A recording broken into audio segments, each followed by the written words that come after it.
budaya. Yang Bapak Ibu yang saya banggakan dan cintai. Jadi saya Edi Setiawan dan di sebelah saya ini Prasetyaji. Bapak Prasetyaji. Kami dari Institut Kewarganegaraan Indonesia. Itu adalah sebuah organisasi sosial, yayasan sosial yang didirikan oleh tokoh-tokoh dari beragam latar belakang, baik sukunya, agamanya, pekerjaannya, semuanya beragam. Jadi tujuannya untuk satu Indonesia.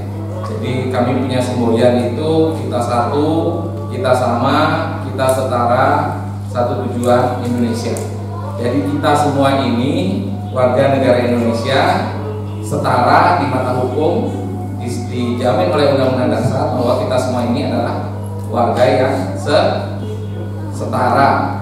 Nah, salah satu yang bisa menjamin hak-hak kita itu sama adalah kalau kita punya dokumen-dokumen kependudukan. Siapa yang punya KTP? Waduh, saya kira nggak punya. Punya Pak KTP. Punya bayarnya 1 juta saya. Nah, terus kalau adik-adiknya pasti belum punya ya. Tapi adik-adiknya punya akte lahirnya? Punya, bagus. Punya kartu keluarga? Punya akta kematian? Saya kira ada yang punya. Baik, jadi di Indonesia ini memang kita sebagai warga negara harus punya dokumen-dokumen tersebut. Nah, yang paling penting itu ada 3 dokumennya yang penting, yaitu akte kelahiran, kartu tanda penduduk kalau sudah dewasa, kemudian yang ketiga kartu keluarga. Kalau kita punya 3 dokumen ini yang paling dasar, kita bisa mengurus apapun. Nah, Bapak Ibu apakah punya BPJS? Sudah bayar belum? Belum. Wah, ada yang belum. Nah, sebenarnya BPJS itu ada yang dibayar sendiri, ada juga yang dibayar oleh pemerintah. Nah, itu juga bisa diurus sebenarnya. Nah, kemudian untuk akta perkawinan, memang banyak dari warga negara kita itu tidak hanya umat Buddha, tidak hanya yang di Palu Panjang ini saja, tapi hampir seluruh Indonesia, apalagi di Papua, di Nusa Tenggara Timur dan lain-lain. Jadi kita tidak perlu malu kalau belum punya ya. Nah, bagi yang sudah menikah lama tapi belum memiliki akta perkawinan, itu nantinya bisa diurus secara massal. Ya, jadi kalau dulu kami pernah di sini mengadakan pelayanan keliling untuk akta kelahiran KTP KK, maka kalau misalnya banyak kebutuhannya untuk akta perkawinan, maka itu bisa juga diadakan secara massal. Kalau menurut Buddha kan segala sesuatu dimulai dari pikiran. Pikiran adalah pelopor. Jadi kalau di pikiran kita ini, wah rumit lah, wah susah lah, wah ribet lah, ya ribet jadinya, ya. Tapi kalau di pikiran kita sudah start, oh ya ini bisa diurus, ini pasti bisa jadi, itu yang terjadi. Oke, mengenai persyaratan kita simak dari Mas Prasetyaji. Selamat siang Ibu Bapak, teman semuanya. Jadi menyambung Mas Edi tadi bahwa pentingnya akte perkawinan itu untuk melindungi keluarga, melindungi ibu bapak dan anak-anak. Karena di akte perkawinan itu si anak akan tercantum siapa orang tuanya. Dari perlindungan hukum ada perlindungan.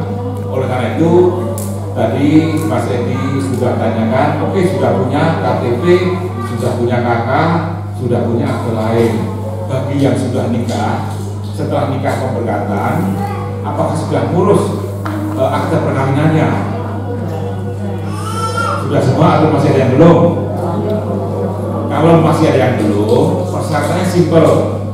Yang penting ada fotokopi KTP suami istri, ada kata. Ini yang Buddhis ya, ini ada KTP suami istri, ada kata kartu keluarga, ada surat pemberkatan dari wihara, terus ada pas fotonya berdampingan berwarna, Itu saja. Ya. Berhubung suami saya dia ngalih sama agama, jadi nikah di catatan sipil karena agama yang beda nggak bisa diambil surat nikahnya. Iya. Gimana itu? Mesti bikin lagi? Waktu nikah dulu di KUA atau di mana? Di KUA. Di KUA. Kalau di KUA kan surat nikahnya kan langsung dapat. Enggak bisa keluar karena suami saya kan mau masuk. Nggak bisa. Oh, enggak.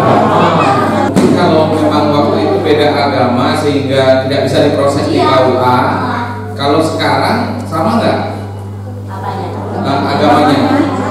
Sama. Sekarang sama. Oh, kalau sekarang sama pemberkatan.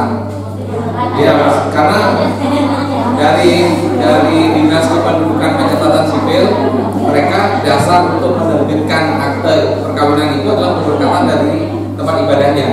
Kalau yang Muslim di KUA, kalau yang Buddha, Kristen, Katolik, Hindu itu di masing-masing tempat ibadahnya. Jadi misalnya seperti di sini, kalau banyak yang belum punya surat pemberkatan, ya dibikinkan dulu pemberkatan massal. Jadi romonya cukup satu, pemberkatannya rame-rame, nanti dibikinkan surat pemberkatan. Nah dari situ tadi persyaratannya KTP suami istri, kakak, sama pas foto berdua ya. Jadi waktu ngurus itu sekalian dari perkawinan ini sudah lahir berapa anak? Nah 4 anak yaitu si A, si B, si C, si D. Jadi waktu di akte kawinnya di belakangnya nanti ada catatannya bahwa dari perkawinan ini sebelumnya sudah ada 4 anak. Jadi dicatat juga. Jadi selanjutnya maka di akte anak pun akan ditulis bahwa berdasarkan akte perkawinan nomor sekian nanti nama ayahnya akan muncul. Jadi ini saya kemarin bikin akte yang muncul nama saya. Betul. Anak seorang ibu. Ya, betul. Nah, jadi sekarang ini pemerintah membuat itu jadi sederhana. Jadi misalnya seperti ini, ibunya dulu udah bikin akte lahir anak, tapi anak seorang ibu belum ada nama ayahnya, baru kemudian ada perkawinan. Nah sekarang bisa dikeluarkan catatan pinggir. Jadi namanya catatan pinggir. Jadi nanti kalau didata bilang aja mau bikin catatan pinggir. Jadi biar sekalian waktu diurus ke Cibinong rame-rame, nah ibu salah satunya adalah dibikinkan catatan pinggir berdasarkan akte perkawinan nomor sekian bahwa anak ini ayahnya adalah siapa. Nanti untuk pengurusannya catatan pinggir nanti juga bisa ditolong lagi sama Bu Christine, Bu Ijel. Itu persyaratannya surat nikahnya, fotokopi, terus kakak, KTP suami istri, sama akte lahir anak-anak, supaya di akte perkawinan ini dikasih catatan pinggir nama anak-anak. Di akte lahirnya dikasih catatan pinggir. Nah itu dari kami. Terima kasih sudah menerima kami, sudah dinyanyikan juga tadi. Terima kasih dan kami kembalikan lagi kepada pemimpin kebaktian. Silakan. Namo Buddhaya.